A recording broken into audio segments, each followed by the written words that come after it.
আইজ আমি আপনাদের লগে একটা সিলেটি রেসিপি শেয়ার করতাম। এগু কি জাননি? এগু মূলার করু। বাইরে বাই, এগু যে মজা খাইতে, মানে কিতা কইতাম আমি, এগু যে মজা, মানে মাংস ভাত তৈয়া মূলার করু দিয়াই ভাত খাইবাই। হ্যালো গাইজ, আসসালামু আলাইকুম and welcome to my channel Maria's dream cuisine. ভিডিওর ইন্ট্রোটা আমি সিলোটি ভাষায় দিয়েছি কারণ আজ আমি আপনাদের সাথে মূলোর একটা সিলোটি ভর্তার রেসিপি শেয়ার করব। তাহলে চলুন ভিডিওটা শুরু করি। যেহেতু এটা মূলোর ভর্তা, এই জন্য প্রথমেই আমাদেরকে লাগবে মূলো।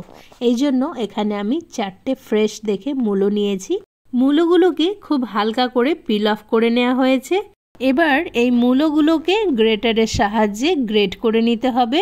মূলোগুলো যতক্ষণ গ্রেট করছি, চলুন আপনাদের সাথে এই রেসিপিটা কিভাবে শিখলাম, মানে সিলোটি মানুষের কাছ থেকে এই রেসিপিটা কিভাবে শিখলাম সেটার গল্পটা আপনাদের সাথে শেয়ার করি। আমাদের বিয়ের পর যখন আমি বাংলা ছেড়ে প্রথমবার বরের সাথে নাগাল্যান্ডে আসলাম, তখন এখানে এসে একজন ভাই ভাবিদের সাথে পরিচয় হয়। এই ভাবির বাড়ি হলো ভারত আর বাংলাদেশের বর্ডার, অসমের করিমগঞ্জে। যেহেতু করিমগঞ্জ বাংলাদেশের সিলেট শহরের পাশেই পড়ছে, এই জন্য এই করিমগঞ্জের মানুষেদের ভাষা এবং খাওয়া দাওয়া কিন্তু অনেকটাই সিলোটিদের মতো। তো সিলেটের এই মূলার চাটনিটা হলো এতটাই সুস্বাদু যে প্রথম যখন আমি খেলাম আমার কাছে তো অনেক বেশি ভালো লাগলো।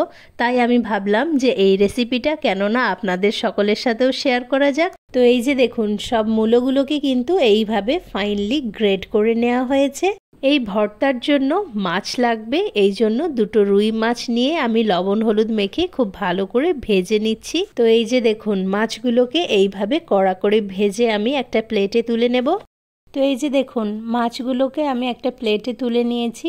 তারপর বেশ কিছুটা ধনেপাতা নিয়েছি, একটা গোটা পেঁয়াজকে সরু সরু করে কেটে নিয়েছি, আর 10টা কাঁচা মরিচ নিয়ে মরিচগুলোকে হালকা করে ফ্রাই করে নিয়েছি। এবার আমি গ্রেটেড মূলোর মধ্যে দিয়ে দিচ্ছি 3/4 চা চামচ লবণ। এবার এই গ্রেটেড মূলো আর লবণ একসাথে খুব ভালোভাবে মিশিয়ে নিচ্ছি।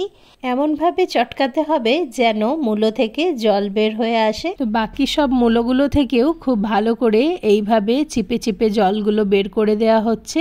তারপর একটা প্লেটের মধ্যে রাখা হচ্ছে। এইভাবে মুঠো মুঠো করে রেখে নিয়ে সবগুলো যখন হয়ে যাবে, তখন ভেজে রাখা লঙ্কার মধ্যে অল্প একটু লবণ দিয়ে লঙ্কাগুলোকে খুব ভালো করে মেখে নিচ্ছি।